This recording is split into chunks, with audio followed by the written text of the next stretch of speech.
Businessman sees street kid withdrawing of his missing daughter. What he discovers changes everything.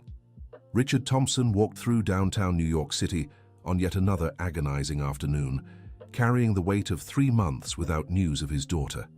The days dragged on the same, filled with empty hopes and leads that went nowhere. That's when his eyes locked onto the crumpled paper a boy was holding carefully. The drawing showed the face of a young woman, sketched with the same delicate touch he knew so well. His legs nearly gave out. "Where did you get that?" he asked, his voice choked. The boy, who couldn't have been more than 12, looked startled at the man in a suit approaching him quickly. Instinctively, he shielded the paper against his chest. "I didn't do anything wrong, sir," he said, taking a step back. "The drawing. Where did you get that drawing?" Richard insisted, trying to steady the tremor in his hands. Tommy, as he was known in the neighborhood, had learned to distrust well-dressed people. But there was something different in those eyes, a pain he recognized because he carried his own. "A lady made it for me," he answered, still cautious. "She draws well, does portraits of the street kids." "What lady?" Richard felt his heart race. "What does she look like?" "She works at Ms. Wilson's shelter over in the East Bronx, but she doesn't really like rich folks, sir." Richard pulled out his wallet from his jacket pocket, taking out a few bills. The boy shook his head. "I don't want your money, but if you really want to know, she cries a lot when she draws, especially when she looks at this old photo she keeps." The boy's words echoed in Richard's mind all night. Emily, his 17-year-old daughter, had disappeared one Tuesday morning, leaving only a note saying she needed to leave. No explanation, no apparent reason. The family had mobilized, hired private investigators, plastered posters all over the city. Amanda, his wife, seemed as desperate as he was. She cried constantly, questioned every move in the search, pushed him to offer bigger rewards. Brian, his younger brother and business partner, was also concerned, suggesting different search strategies. The next morning, Richard couldn't focus in meetings. The image of the drawing wouldn't leave his mind. At lunch, he told his secretary he'd leave early and drove to the East Bronx. The contrast was stark. The narrow, poorly paved streets were a world apart from the upscale neighborhood he lived in. He found the shelter in an old house, painted light blue, with a simple sign on the door. "Good afternoon," he said to the sturdy woman who answered. "I'm looking for a young woman who draws the kids. She's brunette, about 17. "We don't have anyone like that here," Ms. Wilson replied, suspicious. "Are you from social services?" "No, Richard hesitated. "I just saw a drawing that looked just like my daughter, and I thought..." "Listen, sir, this isn't a place for curious folks. If you don't have anything specific, you'd better look somewhere else." The door closed in his face. Richard stood on the sidewalk, unsure what to do. That's when he saw Tommy approaching, carrying a bag of bread. "You really came," the boy said, surprised. "I need to talk to that young woman. It's very important. She's not here now, went with a group to hand out food under the overpass. But you can't go like that in a suit. She'll run." Richard looked at his expensive clothes, the gold watch on his wrist, the Italian leather shoes. All of it was part of a world his daughter had seemingly rejected. "What do you suggest?" Dear listener, if you're enjoying the story, don't forget to like and especially subscribe to the channel. It helps us a lot as we're just starting out. Now, continuing.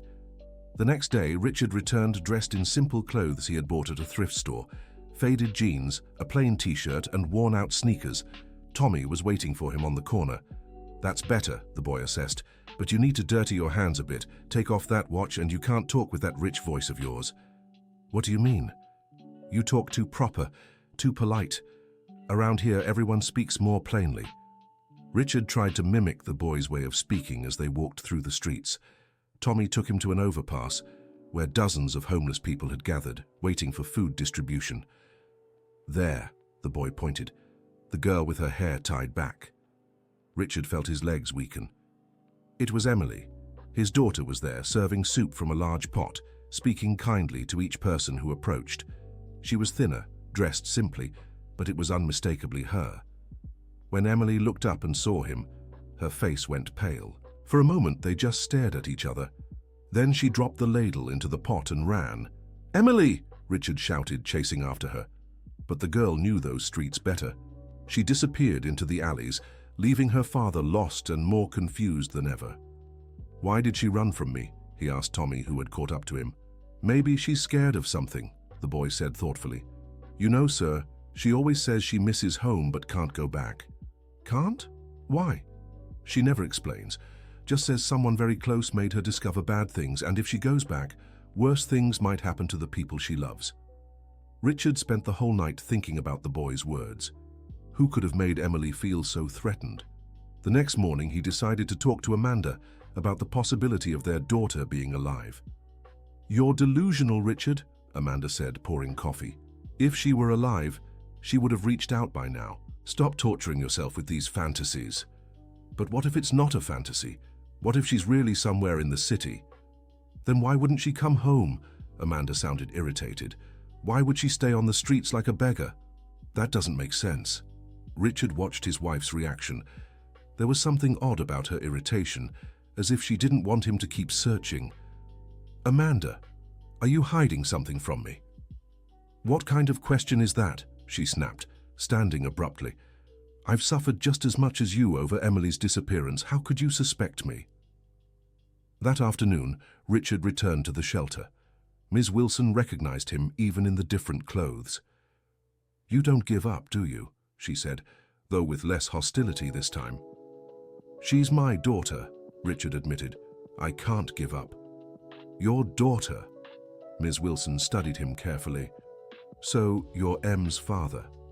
"M?" That's what she called herself when she got here. Said her name was M and needed a place to stay for a few days. That was almost 3 months ago. Is she okay? Is she being treated well? The girl's an angel. Helps with everything, draws for the kids, tutors them.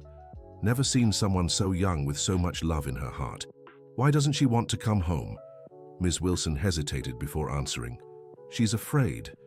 Says she found out people very close to her are plotting against her father, and if she goes back, they might hurt him. What people? She never wanted to say names, just that they're family, people her father trusts deeply. Richard felt a chill in his gut. Family. People he trusted. Amanda. Brian. Who else had such intimate access to his life? "Ms. Wilson, can I leave a message for her?" "You can, but I can't promise she'll want to hear it." Richard took a piece of paper and wrote carefully. "Emily, I know you're protecting me, but I need to understand from what. Your father, who loves you more than life itself." In the following days, Richard began to observe the behavior of those around him more closely.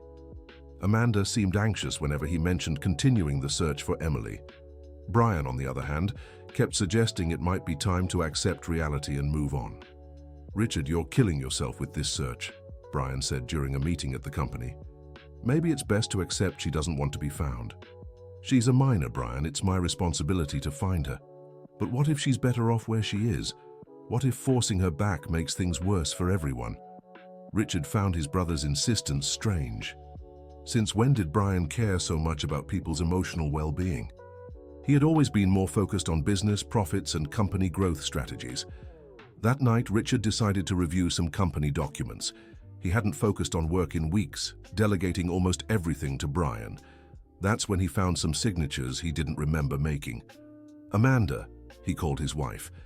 "Do you remember me signing these papers?" Amanda glanced at the documents and shrugged. "You've been signing so many things, Richard. With your head the way it is, it's no surprise you don't remember."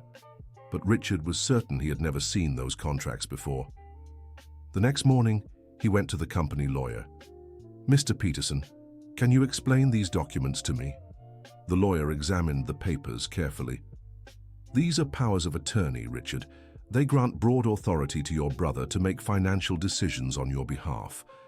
I never signed this, but this is your signature. I have others here in the files that confirm its authenticity." Richard left the lawyer's office with more questions than answers. How could his signature be on documents he didn't remember signing? He returned to the shelter that afternoon. Tommy was waiting eagerly for him. "Mr. Richard, M left a message for you." The boy handed him a folded paper. Richard opened it with trembling hands. "Dad, I know you're looking for me, but I can't come back yet." I found out that Amanda and Uncle Brian are planning something bad against you. I overheard them talking about documents and keeping me away from you. I'm afraid if I come back, they'll do something worse. Please be careful. Your daughter who loves you, Emily. Richard reread the message several times. Amanda and Brian. Together. That would explain a lot. Amanda's rush to declare him incapable of rational decisions. Brian's insistence that he stop searching for Emily. The documents he didn't remember signing. Tommy, I need to talk to her in person. She said she'll only talk to you in a public place with other people around. She's afraid of being followed. Let's meet at the mall then, or a park. No, sir. She wants it to be here, during the food distribution. She said she feels safe among the poor because no one will suspect. The next day, Richard returned to the overpass, dressed in the same simple clothes. Emily was there, but this time she didn't run when she saw him. Dad, she said, approaching slowly. Richard hugged her tightly, feeling tears roll down his face. Why did you run away, honey? Why didn't you talk to me? Because I found out they're planning to take you out of the company and our home. Worse, they're trying to prove you're mentally unstable. How did you find out? One night a few months ago, I woke up to get water and heard Amanda on the phone. She told someone she was already making you sign papers without paying attention and that soon they could take the next step. The next step? Committing you to a psychiatric clinic, claiming severe depression and inability to make decisions. With you hospitalized, Uncle Brian would take over everything. Richard felt like he'd been punched in the gut. Everything was starting to make sense. The sleeping pills Amanda insisted he take, the way she infantilized him in front of others, the constant suggestions that he needed professional help. But why did you run away? Why didn't you tell me? Because the next day, I tried to talk to you, but Amanda showed up just then. She took me aside and said she knew I'd overheard the conversation. She told me if I said anything to you, they'd speed up the plan and you'd end up hospitalized forever. She threatened you. Not directly, but she said I was the only thing keeping you normal, and if I disappeared, you'd be so desperate it'd be easy to prove you'd lost your mind. That's why you ran away, so you wouldn't give them that excuse. Exactly. I thought if I left on my own with a note, you'd be sad but not desperate enough to lose your grip, and I'd watch from afar to make sure they didn't hurt you. Richard hugged his daughter again, now understanding the depth of her sacrifice. But sweetheart, I was desperate. I couldn't work, couldn't think straight. I know, Dad, and they're using that against you. Amanda's already told people you've been very unstable since I disappeared. Dear listener, if you're enjoying the story, don't forget to like and subscribe to the channel. It really helps us newcomers. Now, back to the story. In the weeks that followed, Richard acted as if he knew nothing, watching his wife and brother's every move. Emily stayed at the shelter, but they now met regularly to share information. It was Tommy who first noticed something odd. Mr. Richard, there's a man in a car following you when you come here. Are you sure? Absolutely. It's a silver Camry, license plate ending in 7. Always stops a couple blocks before the shelter and waits for you to leave. Richard noted the details and asked a private investigator friend to trace the plate. The result was shocking. The car was registered to a detective working for Amanda. She had me followed, he told Emily at their next meeting. She wants to know my every move. That means they're ready for the final strike, Emily said, worried. Dad, you have to be very careful now. I need solid proof against them. Your word against theirs might not be enough. That's when Tommy had an idea. What if we recorded them talking about the plan? How? Leave it to me, the boy said with a clever smile. Over the next few days, Tommy started hanging around Richard's house, offering small services like washing cars or delivering mail. To people like Amanda and Brian, he was invisible, just another street kid they ignored completely. One Thursday morning, Tommy got inside, posing as a package delivery boy. He hid a small recorder behind a vase in the living room, right where Amanda usually took private calls. 2 days later, he retrieved it. What they heard on the recording was devastating. Brian, he's getting suspicious, Amanda's voice said. Yesterday, he asked about some documents he signed last month. What documents? Brian's voice replied. The power of attorney. He said he didn't remember signing them. Damn. I thought with the sleeping pills you've been giving him, his memory would be worse. It is getting worse, but not enough. I think we need to speed up the plan. I've already spoken to the psychiatrist. He's ready to issue the mental incapacity report. He just needs a 15-minute consultation with Richard. What if he refuses to go? That's the best part of the plan. If he refuses, we'll claim it's more proof of his paranoia and altered mental state. Either way, we win. What about Emily? What if she shows up suddenly? That's why it was good she ran away. With her out of the way, no one will question our decisions about Richard. And if she comes back, we can always say she was kidnapped or being manipulated against her own father. Brian, are you sure this will work? Amanda, my dear sister-in-law, in 2 weeks Richard will be in a very expensive private facility. You'll have control of all his assets as his wife, and I'll be running the company as the only capable partner. It's the perfect plan. Richard listened to the recording with Emily and Tommy. His daughter wept silently, and the boy clenched his fists in anger. Now we have proof, Richard said, but I need to be strategic. If I confront them directly, they might speed up their plan even more. What will you do? I'll find a different lawyer, someone they don't know, and I'll need more evidence. This recording is important, but I need documents, witnesses.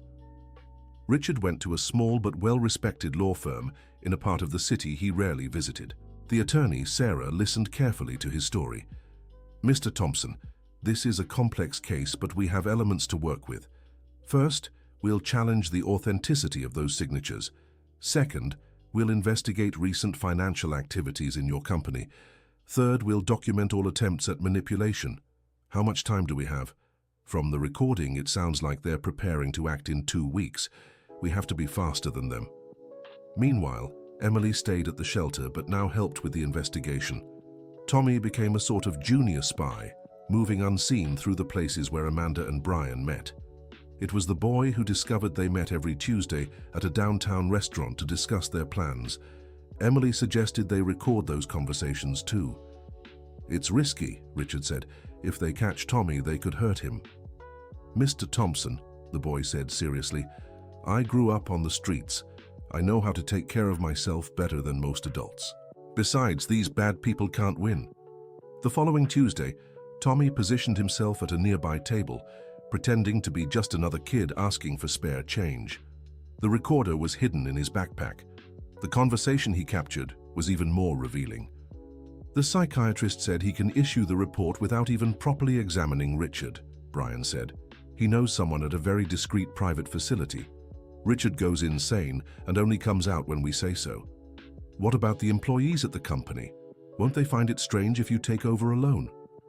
I'll say it's temporary until Richard recovers, and since I already have power of attorney for everything, no one can question it. Brian, are you sure he won't be able to prove he's sane? Amanda, you don't understand. These private facilities work with us. The doctor will prescribe medications that will actually make Richard confused. Soon he won't even be able to defend himself. What if they find out we forged some signatures? That's exactly why he needs to be committed quickly. A mentally unstable person has no credibility to challenge documents. Richard listened to this second recording with a mix of horror and relief. Horror at the cruelty of their plans, relief that he finally had concrete proof. Dad, said Emily, now I understand why they wanted me gone. I'd be the first to notice anything strange going on with you. And I'd be the first to fight back if they tried to have you committed, she added. Attorney Sarah reviewed the new evidence and laid out a strategy. We're going to turn the tables. Instead of waiting for them to make a move, we'll strike first. I have contacts at the district attorney's office who can help. How so? Document forgery, attempted fraud, conspiracy. They're committing multiple crimes. And we have everything recorded. But they could still argue the recordings were made without consent. They could try, but considering these were made to prevent more serious crimes and that we have other supporting evidence, it's unlikely to weaken our case. For the first time in months, Richard felt there was light at the end of the tunnel. But one practical question remained. How could Emily return home without raising suspicions? "Dad, I have an idea," she said. "What if you found me by accident? We could pretend I had amnesia or something." "Amnesia? Yeah. I'd act like I hit my head, lost my memory, and only now am remembering who I am. That would explain why I was gone so long and why I don't quite recall things from before I left. But wouldn't that mean lying to a lot of people?" "Dad, they lied first. Besides, it's to protect you. Once everything's settled, I can recover my memory bit by bit." Richard discussed Emily's idea with attorney Sarah. "Actually, it could be a smart strategy," the lawyer said. "If Emily comes back without memory, they won't see her as an immediate threat. That buys us time to prepare before exposing their plans. What if they get suspicious? That's why Emily will have to be a great actress, but given what's at stake, I think she can pull it off." The following weekend, Richard found Emily in a public park, seemingly confused and disoriented. Several bystanders witnessed the emotional reunion between father and daughter. "Dad," Emily said, as if struggling to remember. "Are you my father?" "Emily, my girl!" Richard hugged her, his tears genuine. "Where have you been all this time?" I don't remember much. I know I was scared that I had to leave home, but I don't know why. And then, everything's just blurry." Richard took her home, where Amanda was waiting. The stepmother's reaction was telling. First relief, then thinly veiled concern. "Emily, sweetheart, are you okay?" Amanda asked, hugging her stepdaughter. "We've been so worried." "Hi, Amanda," Emily replied, as if piecing things together. "Sorry, I'm a little mixed up. I remember your face, but not much else." "She says she hit her head and lost her memory," Richard explained. "I'm taking her to the doctor tomorrow." Of course," Amanda said, though Richard noticed her mind seemed elsewhere. That night, Amanda called Brian. Richard and Emily listened from upstairs. "She's back but claims she doesn't remember anything." "Amnesia?" Brian asked. "That's what it looks like. Doesn't remember why she left or where she's been." "This could be good or bad for us. Good because she won't recall anything she might have overheard. Bad because Richard might stabilize now that she's home." "Yeah, I thought the same. Maybe we need to speed things up. Or use this to our advantage. If she's got amnesia, we could plant ideas in her head. Make her believe Richard really isn't right in the mind." "How do you mean?" "Think about it. A daughter who doesn't quite remember things, but little by little starts noticing that her father has mental issues. She'd be the perfect witness to justify committing him." Richard and Emily exchanged glances. Their plan was working almost too well. Amanda and Brian were falling right into the trap. In the following days, Amanda began making subtle comments about Richard's mental state in front of Emily. "Sweetie, you don't remember, but your dad has been acting very strange lately. He forgets things, signs papers without reading them, gets really worked up." "Really?" Emily asked, feigning surprise. "Yes, that's actually why you left home. You were worried about him." "I left because I was worried about Dad?" "Exactly. You kept saying he needed medical help, but he wouldn't listen." Richard had to hold himself back from exploding at these lies, but he knew letting Amanda dig herself deeper was part of the plan. Brian also started visiting more often, always making remarks about his brother's fragile mind. "Richard, are you sure you remember signing these documents?" he'd ask, showing company papers. "Of course I remember," Richard replied, pretending slight confusion. "It's just that your signature looks a little off here. Maybe you were tired when you signed." "Could be." "Emily," Brian turned to his niece, "have you noticed how your dad seems distracted lately?" Emily pretended to take these conversations seriously, as if she were really forming an opinion about her father's mental state. "Uncle Brian, what do you think we can do to help?" "Well, there's a very good doctor who could evaluate your father, Dr. Williams. He specializes in these cases." "Cases like Dad's?" "Yes, people who've been under a lot of stress and ended up with a fragile state of mind." Richard knew this doctor. Williams must be the corrupt psychiatrist mentioned in the recordings. The net was closing in. Attorney Sarah had gotten information on this Dr. Williams. He was indeed a doctor with multiple ongoing ethical complaints, known for questionable evaluations in exchange for extra payments. Mr. Richard, they'll try to schedule an appointment with this doctor very soon. When they do, we need to be ready to act. How so? We'll let them schedule it, but before it happens, we'll present all the evidence to the district attorney's office. Attempted fraud, document forgery, conspiracy against a person falsely declared mentally unfit. It's a lot. What if it takes too long? What if they manage to commit me first? That's why Emily is crucial. With her at home observing everything, they won't be able to move too fast. Plus, we have Tommy as a witness to everything that happened. Speaking of Tommy, is he safe? He's staying at the shelter but being careful not to be seen by Amanda or Brian. Ms. Wilson is helping protect him. The next week, just as predicted, Amanda suggested Richard see Dr. Williams. Honey, I've been thinking, maybe it'd be good for you to talk to a specialist. Not that you have any serious problem, but with all the stress from Emily's disappearance. But she's back now, Richard said. Yes, but you spent months in agony. I think talking to a professional could help. What kind of professional? A psychiatrist. I know a very good one, Dr. Williams. Brian recommended him. Brian recommended a psychiatrist for me. He worries about you, Richard. We all do. Emily was listening from the kitchen. Dad, I think Amanda's right. You've been through a lot. Richard looked at his daughter and realized she was forcing the agreement. It was part of the act. All right, he said. I'll schedule the appointment. No need to worry, Amanda said too quickly. I already scheduled it. It's tomorrow at 3 in the afternoon. Richard felt a chill. She had already made the appointment before even talking to him. This only confirmed the plan was in motion. That night, Richard called Attorney Sarah. Attorney, they scheduled the psychiatrist appointment for tomorrow. It's our last chance. I already have everything prepared.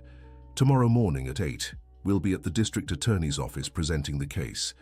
By 3 in the afternoon, when you're supposed to be at the appointment, they'll already be under investigation. But what if something goes wrong? Mr. Richard, we have recordings, witnesses, forged documents. It can't possibly fail. Dear listener, if you're enjoying the story, don't forget to like and especially subscribe to the channel.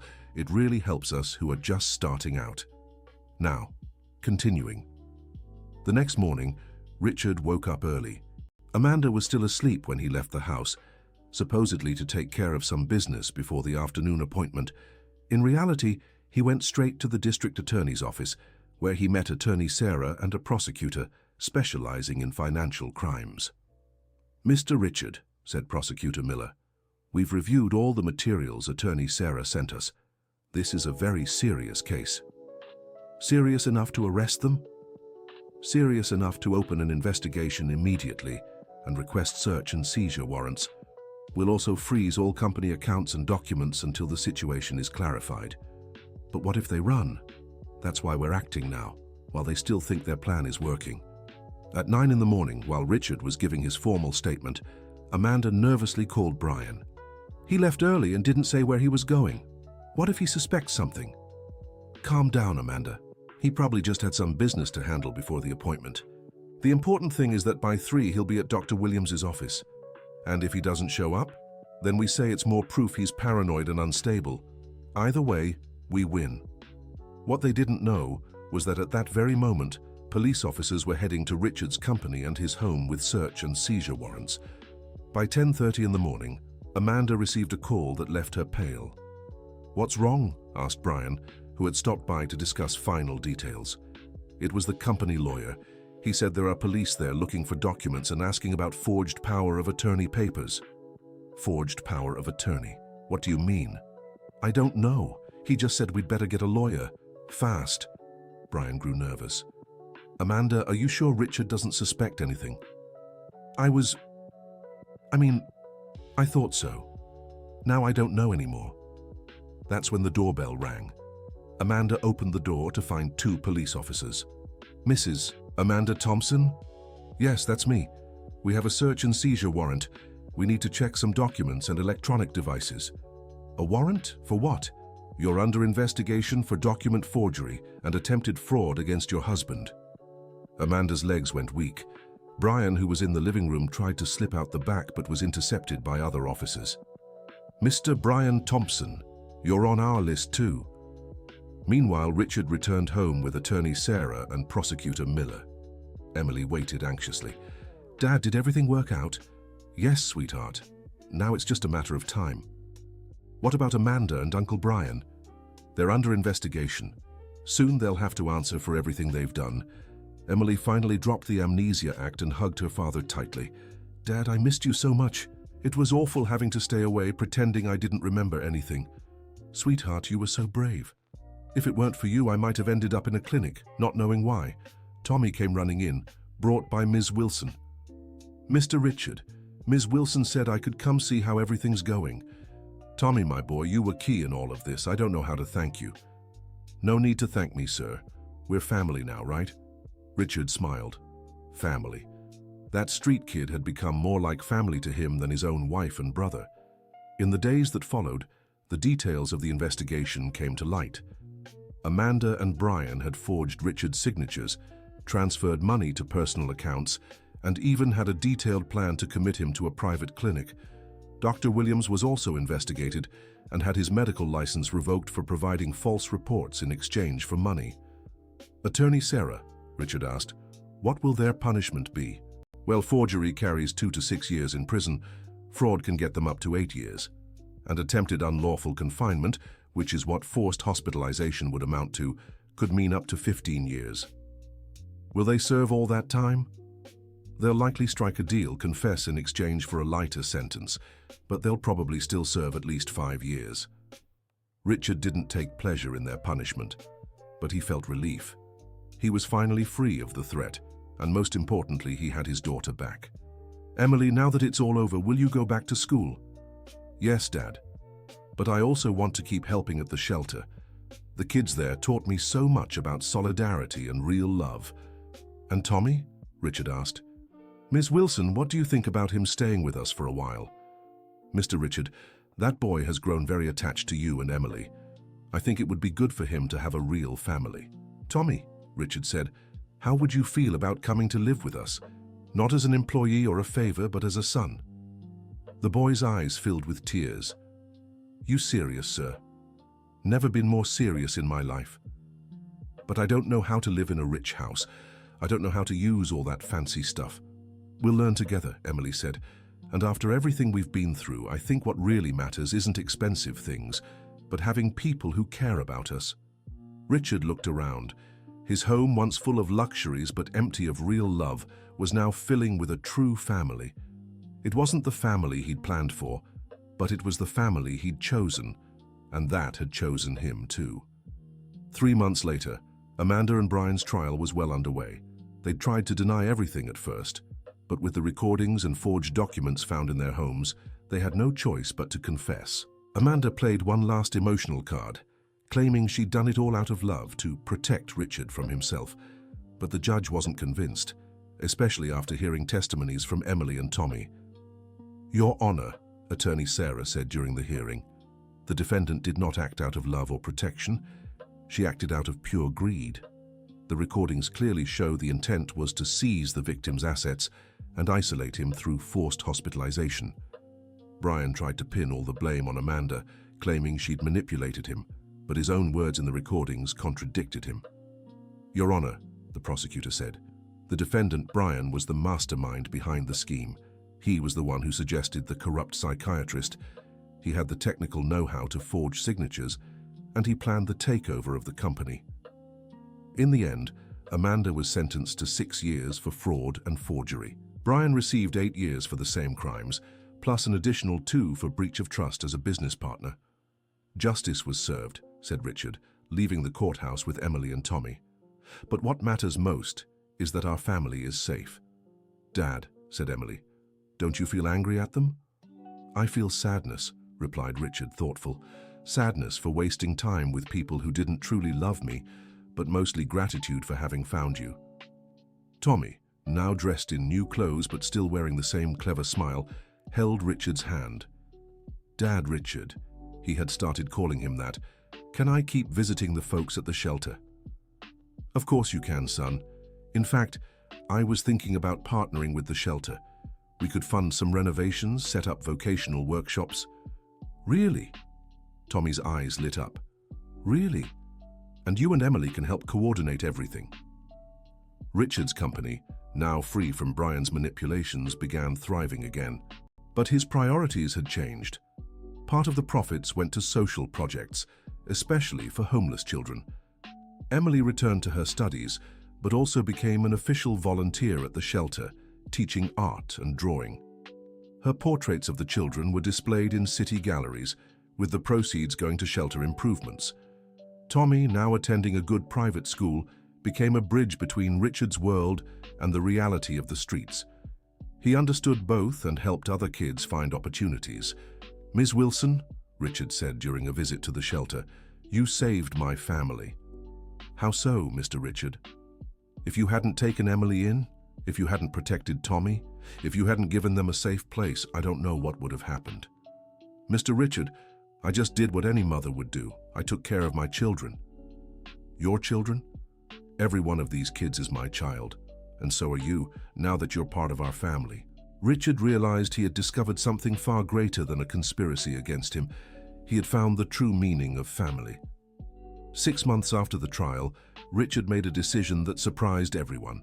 He sold his big house and bought a smaller, cozier property next to the shelter. "Dad, are you sure about this?" Emily asked. "Absolutely. That old house only holds bad memories. Here, close to the people who truly care about us, is where I want to build our new life." The new home became an extension of the shelter. Kids always played in the yard, Ms. Wilson had coffee in the kitchen, and former homeless people, now with steady jobs, visited on weekends. Tommy thrived in this environment. He was still the same sharp, brave boy, but now he had security, education, and above all, unconditional love. "Dad, Richard," he said one night as they did homework together, "do you remember the first time you saw me?" "I do. You were holding one of Emily's drawings. I knew that drawing was special. I knew it would change everything." "How did you know?" "Because Emily cried every time she made one, and she only cried when she thought about her family." Richard looked at his adoptive son with admiration. That boy had wisdom many adults never find. "Tommy, you saved our family." "No, Dad. We saved each other." Emily, listening from the kitchen, joined them. "You know what's amazing?" she said. "I left home to protect Dad, but in the end it was the people I met on the streets who protected us." "That's true," Richard agreed. "I thought I knew the world, that I understood people. But you taught me that family isn't just who you're born with. It's who chooses to stand by you when times are hard." 1 year later, Richard organized a big celebration at the renovated shelter. It was the 1-year anniversary of the New Thompson family, as Tommy had nicknamed it. Dozens of children and former homeless individuals attended the party. There were also some business owners Richard had convinced to participate in social projects, volunteer teachers, and doctors who provided free care at the shelter. Emily prepared a special exhibit, portraits of all the children who had stayed at the shelter over the past year, including those who had already found adoptive families or reunited with their biological relatives. "Dad," she said, showing a special drawing, "this one's for us." The drawing depicted Richard, Emily, and Tommy hugging, but in the background there were dozens of other figures, Ms. Wilson, the shelter kids, the volunteers, all forming one big extended family. "It's perfect," Richard said, tears in his eyes. During the party, Tommy climbed onto a chair and asked for everyone's attention. "Hey guys, I want to say something," he said with his usual spontaneity. "A year and a half ago, I was just another invisible kid on the street. Now I have a family, a home, an education, a future." The crowd listened in silence. "But the most important thing isn't what I've gained. It's what I've learned. I learned that everyone deserves a chance, that everyone has worth, that anyone can turn their life around if someone believes in them." Richard's chest swelled with pride. "So," Tommy continued, "I want everyone here to know, it doesn't matter where you came from or what you've been through. If you're here today, it's because someone believes in you, and I believe in you too." The applause was emotional. Ms. Wilson cried with pride. Emily hugged her adoptive brother. Richard looked around and saw smiling faces, people who had found hope. That night, after everyone had left, the Thompson family sat in the backyard of their new home. "Dad," Emily asked, "do you regret anything?" Richard thought for a moment. "I regret taking so long to realize what really matters. I regret trusting the wrong people and doubting the right ones.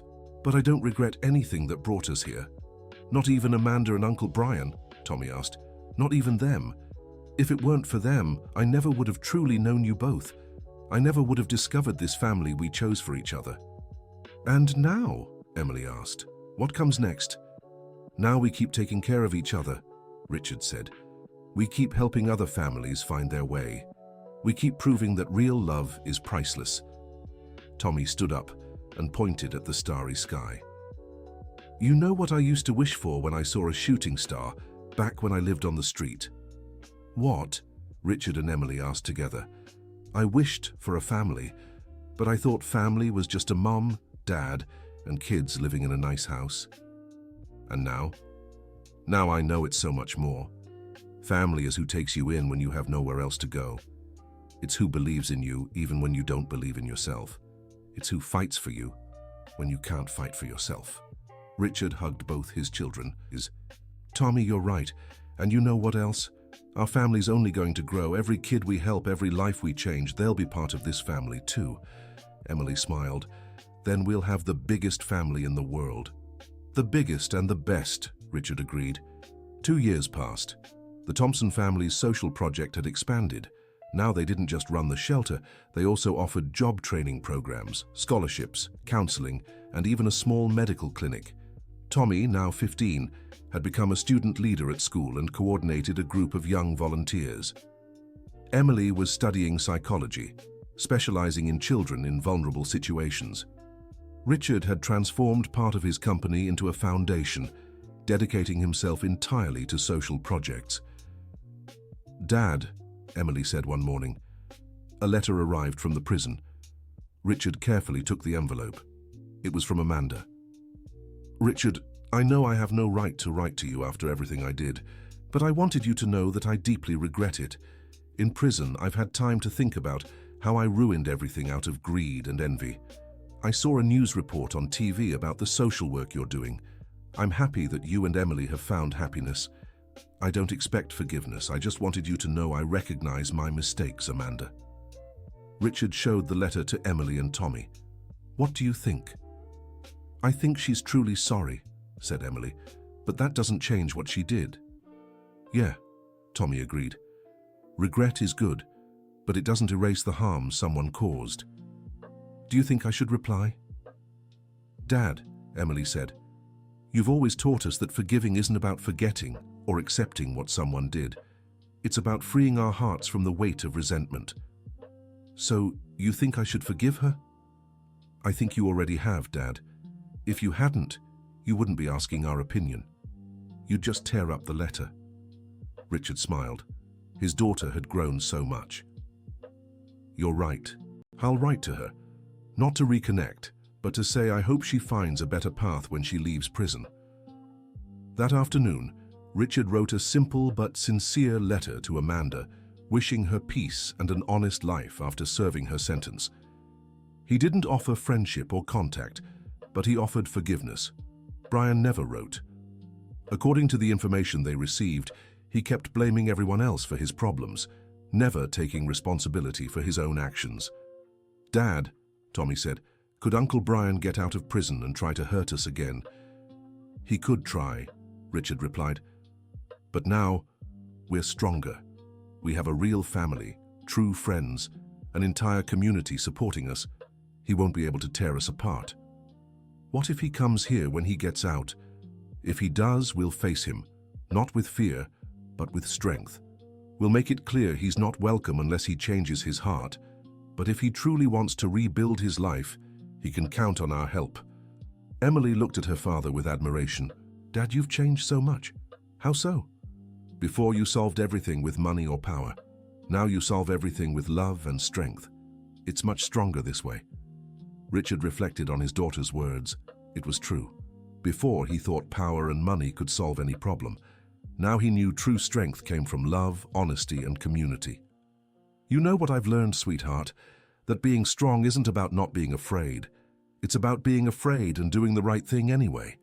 Like when I ran away to protect you. Exactly. You were terrified, but you did what you thought was right. And like when Tommy recorded Amanda and Uncle Brian's conversations. That too.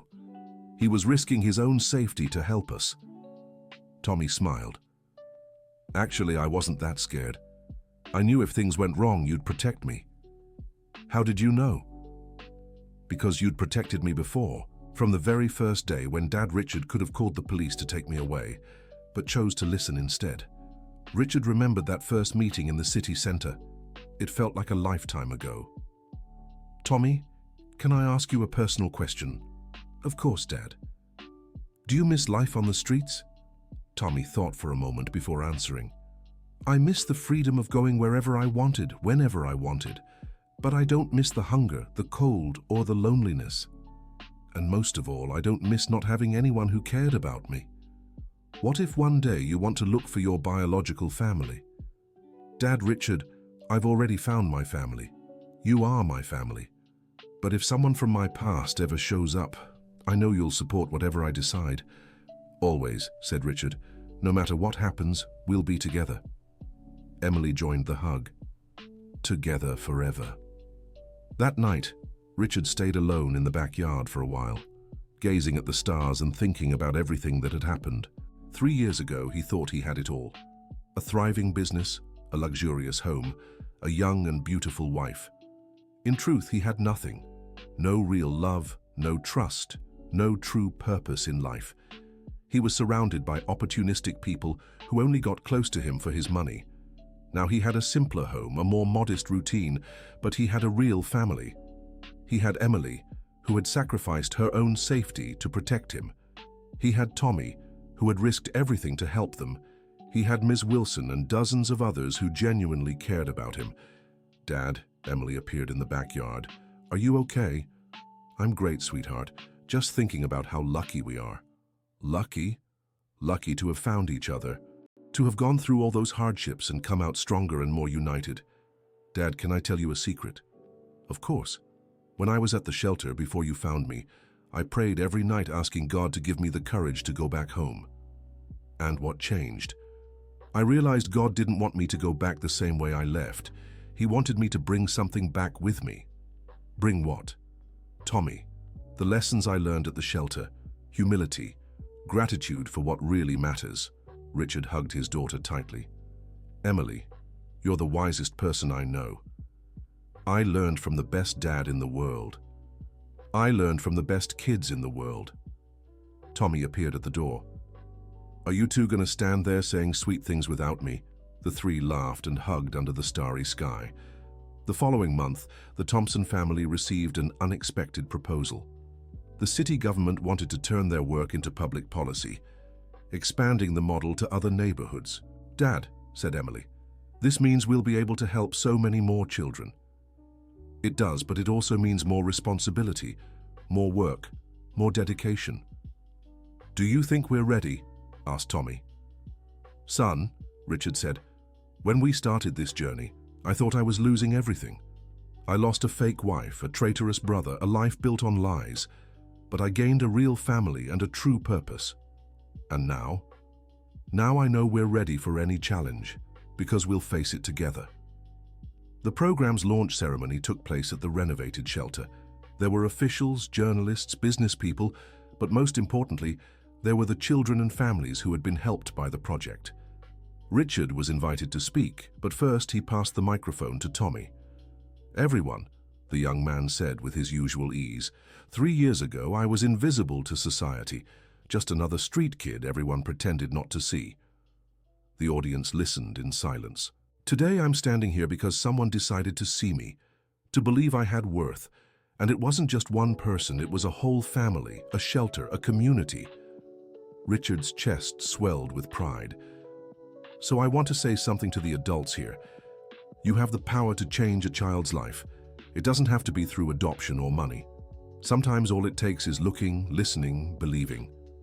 The applause was emotional and long-lasting. Then it was Emily's turn to speak. "My name is Emily, and 3 years ago I ran away from home," she said, surprising the audience.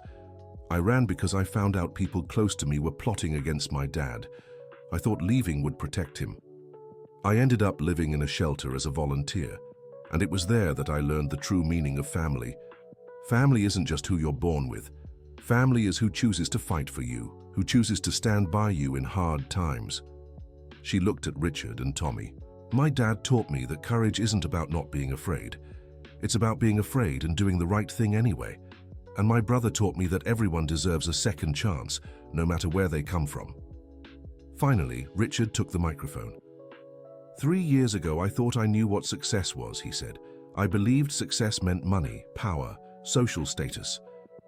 Today, I know success is looking around and seeing people you love who love you back.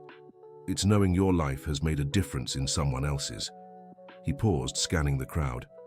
"I lost a company for a few months. I lost a luxurious home. I lost people I thought were important. But I gained a real family and a true purpose. It was the best trade of my life." The applause was warm and sincere. After the ceremony, as people mingled and greeted one another, Richard took a moment to reflect on the journey. It had all started with a drawing in the hands of a homeless boy. A simple drawing that changed 3 lives forever.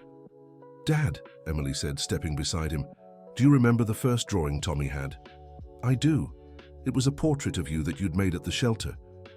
Do you know why I cried when I drew those pictures? Why? Because every time I drew a child, I saw their expression. I saw the pain and abandonment in their eyes. But I also saw hope. Hope?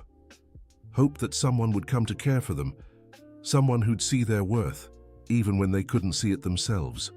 Richard understood. "And when you drew me for the first time after we came home, that's when I stopped crying, because I finally knew hope was real." Tommy joined them. "You know what I love most about Emily's drawings?" he said. "What? She always draws people smiling. Even when they're sad, she draws them like they'll smile again someday." "And you did smile," Richard said. "We all did," Emily corrected. "You too, Dad. It's been a while since I've seen that worried look you used to have." Richard laughed. "That's true. Now I wake up every day excited to see what we'll accomplish together." "And the best part is it's only the beginning," Tommy said. "With this city program, we'll be able to help hundreds of kids." "Thousands, maybe," Emily said dreamily. "One at a time," Richard replied. "Every child we help will be special. We'll have a name, a story, a purpose." "Like I did," Tommy said. "Like you did, son. Like we all did." That night at home, the Thompson family gathered in the living room for a ritual they'd created. Every Thursday, they sat together to talk about the week, their projects, their lives. "Dad," Emily said, "there's something I've always wanted to ask but never had the courage." "Ask away, sweetheart. Did you really suspect nothing about Amanda and Uncle Brian before I ran away?" Richard thought carefully before answering. "You know, honey, deep down I think I knew something was wrong, but I didn't want to see it. It was easier to pretend everything was normal than to admit the people closest to me were fake." "Why?" "Because admitting that would mean admitting I was alone, and I was afraid of loneliness." "And now? Are you still afraid of being alone?" "Now I know I'll never be alone because I have you all, but even if I were, I wouldn't be scared anymore. Loneliness is only bad when you don't enjoy your own company." Tommy laughed. "Dad, Richard, you say some really deep things sometimes. I learned from you, son. You taught me to think about what really matters." "And what really matters?" asked Emily. "True love, honesty, purpose, and a family carefully chosen." "A family carefully chosen," Tommy repeated. "I like that phrase." "That's what we are," said Richard. "A family that chose each other and decides every day to keep choosing one another." Emily stood up and grabbed some paper and a pencil. "Can I draw this?" "Draw what?" "This moment. The 3 of us here talking, being a family carefully chosen." "Of course you can, sweetheart." As Emily drew, Richard and Tommy kept talking. "Son, have you thought about your future? What you want to be when you grow up?" "I have. I want to work with kids like I was. I want to be a social educator or a social worker or something like that. Why? Because I know what it's like to be lost and have someone believe in you. I want to be that person for other kids. You already are, Tommy. Every weekend when you talk to the new boys at the shelter, you're already doing that. That's true. But I want to do it more officially, you know? I want to study so I can help better. Then we'll make it happen. You can focus on humanities in high school, then study education or social work in college. Dad, Richard, do you really believe I can go to college? Son, you have one of the sharpest minds I know. You understand people, you solve problems, you have incredible natural wisdom. Of course you can go to college. Tommy smiled, but Richard noticed the lingering doubt in his eyes. Tommy, can I tell you something? Sure. You know I never went to college. Really? Really. I started working very young, built a big company, but never got a college degree. Then how did you become so successful? Hard work, determination, and a lot of luck. But mostly because people believed in me when I was young. Like I have you believing in me now. Exactly. The difference is, you'll have opportunities I never did. You'll get to study, graduate, specialize. You'll do much more than I ever did. Emily finished her drawing and showed it to them. Done. It was a simple but touching sketch, the three of them sitting in the living room talking, with warm, happy expressions. It's beautiful, sweetheart, said Richard. I'll frame it and hang it right there, she said, pointing to an empty spot. It'll be our first official picture as a family carefully chosen. They laughed at the phrase that had become a household saying. You know, Tommy said, looking at the drawing, when I was little and living on the streets, I used to make up a family in my head. I imagined what it'd be like to have parents, to have dinner together, to talk about our day. What was that imaginary family like? A lot like this. People who really cared, who talked about important things, who looked out for each other. And now? Now I don't have to imagine anymore. I have it for real. Richard felt his eyes well up. We all do, son. We all do. 6 months later, the Thompson family got an unexpected call. It was from a national TV network that wanted to do a story on the social work they were doing. Dad, Emily said, do you think it's a good idea to go on TV? Why do you think it might not be? I don't know, Tommy said. What if people with bad intentions come after us because of the fame? Richard considered his son's concern. It's a possibility, but it's also an opportunity to show other families that it's possible to build a life based on true love. And it might inspire others to adopt children or do volunteer work, Emily added. So you think we should accept? I think so, said Tommy, but on one condition. What? That we don't share our story to get famous or make money. We share it to help other people find their own families. Perfect, Richard agreed. That's exactly the intention. The filming took place at the shelter, now named the Thompson Family Shelter, in honor of their work. The reporter was experienced and sensitive, asking questions that truly mattered. Mr. Thompson, what was the moment you realized your life had changed forever? Richard thought about the question. It was when I saw my daughter serving soup to homeless people under a bridge. At that moment, I understood she had found something I'd never given her, a true purpose. And you, Tommy, what was the most important moment of this journey? When Dad Richard called me his son for the first time. Not because he had to, but because he wanted to, because he truly considered me his son. And you, Emily, what changed in your life? I learned that sometimes you have to lose everything to discover what's really worth it. When I ran away, I thought I was losing my family. In truth, I was finding my real family. The reporter asked more questions about their social work, future plans, and the message they wanted to share. What's the most important message you'd like to send? He asked finally. Richard, Emily, and Tommy exchanged glances. That family isn't an accident of birth, said Richard. It's a choice we make every day. We choose to love, to care, to stay together, even when it's hard. And that every child deserves a family, Emily added. Every child deserves someone who believes in them, protects them, and loves them unconditionally. And it's never too late to start over, Tommy finished. No matter your age or what you've been through, It's always possible to build a new life based on true love. The segment aired during prime time and had a huge impact. The shelter's phone wouldn't stop ringing. Families interested in adoption, volunteers wanting to help, business owners offering donations. "Dad," Emily said a few days later, "I don't think we expected this much of a response." "It's a big responsibility," Richard agreed, "but also a big opportunity." Opportunity for what? To prove our model really works. If we can organize all this help coming in, we can expand the project to other cities.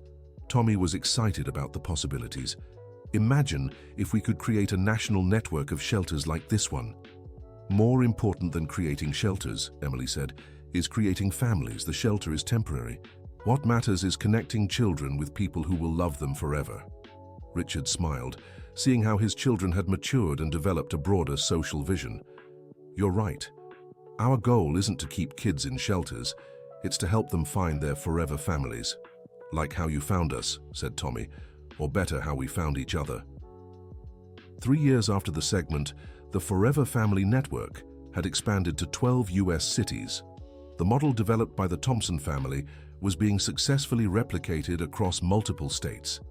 Richard had become a speaker, traveling across the country to teach other groups how to implement the project.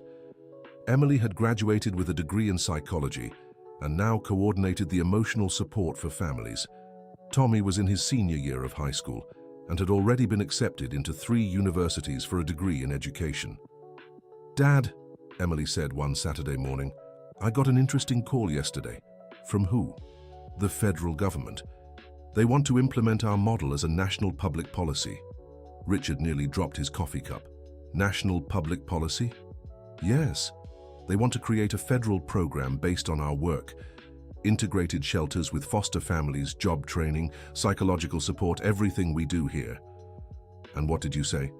"That I'd talk to you all first, because this is our family and the decision has to be made together." Tommy came running in from school. "Dad, Emily, did you see what was in the paper today?" "What?"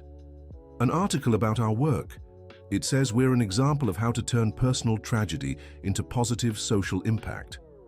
Richard picked up the paper and read the article. It was an in-depth analysis of how the Thompson family had turned a crisis into a national movement for child protection. "You know what impresses me most about this article?" he said. "What?" "They don't focus on the drama of our story. They focus on the transformation, the hope, the positive impact. Because our story really isn't about the tragedy," Emily said. "It's about overcoming. And about how love can conquer anything," Tommy added. That afternoon, they gathered to discuss the federal government's proposal. "Let's weigh the pros and cons," Richard said. "Pros, we could help thousands of children across the country. Cons, we might lose control over the quality of care," Emily said. "And it could turn into just another soulless, bureaucratic public policy," Tommy added. "But it could also be our chance to really change the United States," Richard said. They talked for hours, considering every possibility. "You know," Emily finally said, "I think the right question isn't whether we should accept or not. The right question is, how can we accept in a way that preserves what's most important in our work?" "Which is what?" Tommy asked. "Love. Individual care for each child. Building real families, not just placing kids in homes." Richard smiled. "Then we'll accept, but with conditions. We'll insist the program keeps our core principles." "What principles?" "First, every child is unique and deserves individual attention. Second, family is about love, not convenience. Third, the goal is to create lifelong bonds, not just solve a social problem. And fourth," Tommy added, "the children themselves must have a voice in the process. No one knows a child's needs better than they do." They accepted the proposal but spent months negotiating the details to ensure the program kept the human essence of their work. A year later, the National Forever Family Program was officially launched in Washington, D.C. Richard, Emily, and Tommy attended the ceremony alongside officials, but most importantly, alongside dozens of families formed through the program. "This isn't just another government program," Richard said in his speech. "This is a program about love, about people choosing to care for one another, about children who deserve families and families made whole by these children." Tommy, now 18 and in college, also spoke at the ceremony. 5 years ago, I was a statistic, he said. Just another street kid society had abandoned. Today I'm here not just because someone adopted me, but because someone chose me as their son. The audience was visibly moved. And most importantly, now I can help other kids find their families too. Because when you receive real love, the first thing you want to do is share that love with others. Emily was the last to speak. Our work has taught us that family isn't a social institution, she said. Family is an act of courage. It's the courage to open your heart to someone who might disappoint you, worry you, challenge you every day. But it's also the courage to believe that this person will love you back, stand by you in hard times, and choose you every day, just like you choose them every day. The applause was warm and lasting. After the ceremony, as they greeted the attendees, Richard took a moment to look around and reflect on the entire journey. 5 years ago, he was desperate in a park, confronting a street kid about a drawing. Today, he was at an official event in Washington, D.C., celebrating a national program that would help thousands of children. "Dad," Emily said, stepping beside him, "what are you thinking about?" "I'm thinking that if someone had told me this story 5 years ago, I'd never have believed it." "Why?" "Because it's too good to be true." "But it is true." Tommy joined them. "And you know the best part?" "What?" "It's still just the beginning. Now that the program is national, we'll be able to help so many more families find each other." "That's true," Emily agreed. "And every family that forms will have its own beautiful story to tell." Richard hugged both his children. "Do you know what I wish?" "What?" "That 10 years from now, when we look back, we'll see thousands of stories like ours, thousands of families who chose each other and truly love one another. And that every child in the United States has someone who believes in them," Tommy said. "And that no child has to grow up feeling alone in the world," Emily added. "Then that's our commitment," Richard said. "We'll work every day to make it happen." On the trip back to New York City, the three talked about their next steps. "Dad, there's something I want to do," Tommy said. "What is it?" "I want to write a book telling our story." "A book?" "Yeah. Not to become famous, but to inspire others. To show that it's always possible to start over, to always find a family no matter your age or circumstances." "I think it's a great idea," Emily said. "I can help with the psychological side, explaining how the adjustment process works in adoptive families. And I can share the perspective of a father who was also lost and found a family," Richard said. "Then let's write it together," Tommy said. "Each of us tells our part of the story, but all woven together." "Like a family," Emily said, smiling. "Exactly like a family." 2 years later, the book Chosen Family, A Story of Love and New Beginnings, was launched simultaneously across the United States. All proceeds went entirely to the National Forever Family Program. The book became a publishing phenomenon, not just for its sales, but for its social impact. Hundreds of families sought adoption services after reading the Thompson family's story. "Dad," Emily said one morning, "another stack of reader letters arrived. What do they say?" "Most are from people thanking us for giving them the courage to adopt after reading our book." Richard picked up one of the letters at random. "Dear Thompson family, my name is Jennifer. I'm 45 and single. After reading your book, I decided to apply for adoption. At first, I thought no one would accept me as an adoptive mother because I was single and too old. But I remembered Tommy's words. It's never too late to start over. Today, I have 2 beautiful daughters, ages 8 and 10, who call me Mom with so much love that my heart overflows with happiness every day. Thank you for showing me that family is about love, not structure. Jennifer, Megan, and Madison, a family chosen with care." Richard felt his eyes fill with tears. "Sweetheart, each of these letters represents a family that formed because we had the courage to share our story." "It's amazing, isn't it?" said Tommy, coming home from college. "Our story inspired other stories. And every story inspired will inspire more stories," said Emily. "It's like an endless circle of love." "Speaking of stories," Richard said, "do you know today marks exactly 7 years since we first met?" 7 years, Tommy said thoughtfully. "It feels like a lifetime, and yet just like yesterday. How about we celebrate?" "How?" "Let's go back to where it all began. Let's go downtown to the same spot where you first showed me Emily's drawing." "Really?" Tommy lit up. "Really? And we'll bring some of Emily's new drawings to give to the kids there now." "Dad, that's such a beautiful idea," said Emily. "I'll make special drawings with messages of hope." That Saturday afternoon, the three of them headed downtown. Richard wore simple clothes just like at the start of their story, but this time it wasn't for disguise. It was because he'd learned that expensive clothes don't make anyone better than anyone else. When they arrived at the place where it all began, they found several children living on the streets. Emily started handing out the drawings and talking to them.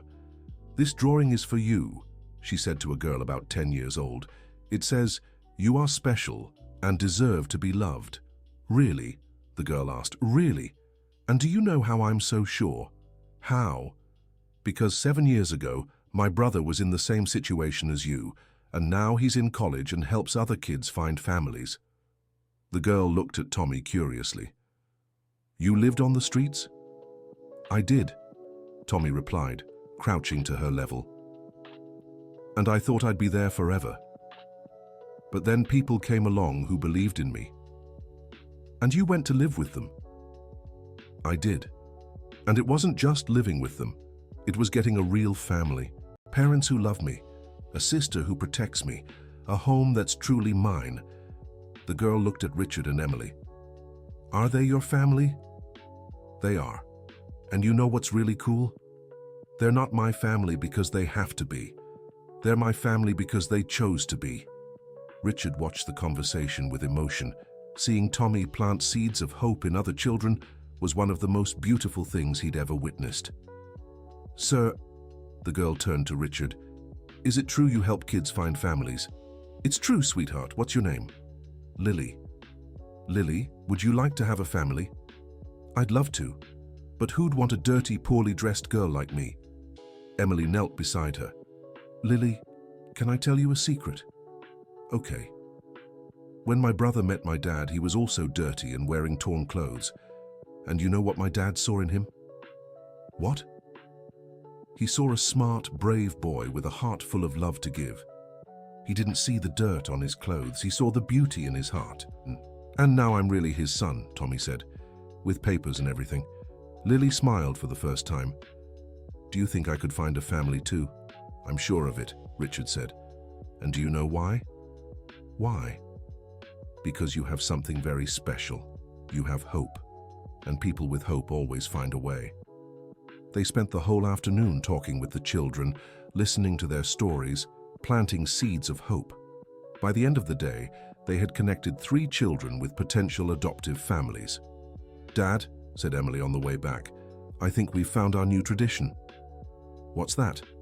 "Every anniversary of our first meeting, we'll come back here to help other children find their families." "Perfect," agreed Richard. "And that way our circle of love keeps growing bigger and bigger. And every child we help will one day be able to help other children too," said Tommy. "How life keeps renewing itself through love," said Emily thoughtfully. That night at home, they gathered in the living room for another Thursday conversation. "Dad, can I ask you something?" said Tommy. "Of course, son. Do you regret anything that's happened these past 7 years?" Richard thought carefully. "You know, son, at first I regretted taking so long to see things clearly. I regretted trusting the wrong people. But now, I don't regret anything anymore." "Why?" "Because I realized everything that happened was necessary to bring us here. If I hadn't gone through that bad experience with Amanda and Brian, maybe I'd never have appreciated the true love I found with you." "And I," said Emily, "don't regret running away from home. At the time, it seemed like the scariest thing in the world, but it's what made me grow and discover who I really am.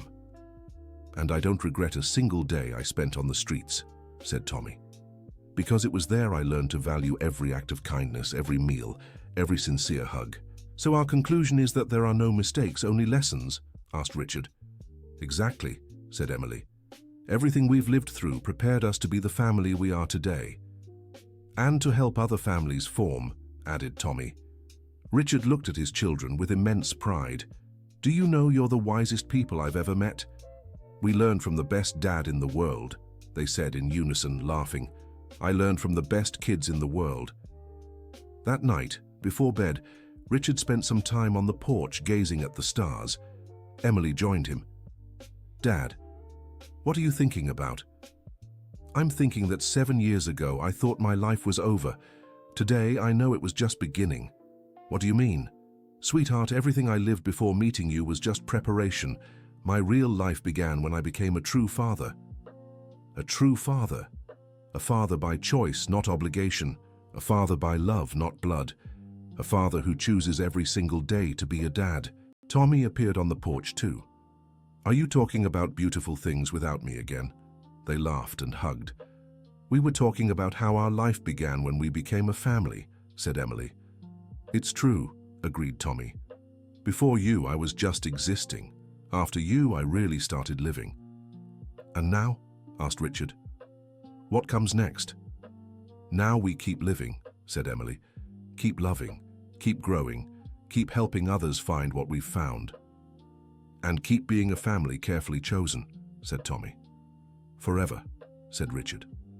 "Forever," the three repeated together, looking at the stars and knowing that no matter what the future held, they'd face it together, as a family. The end. And you?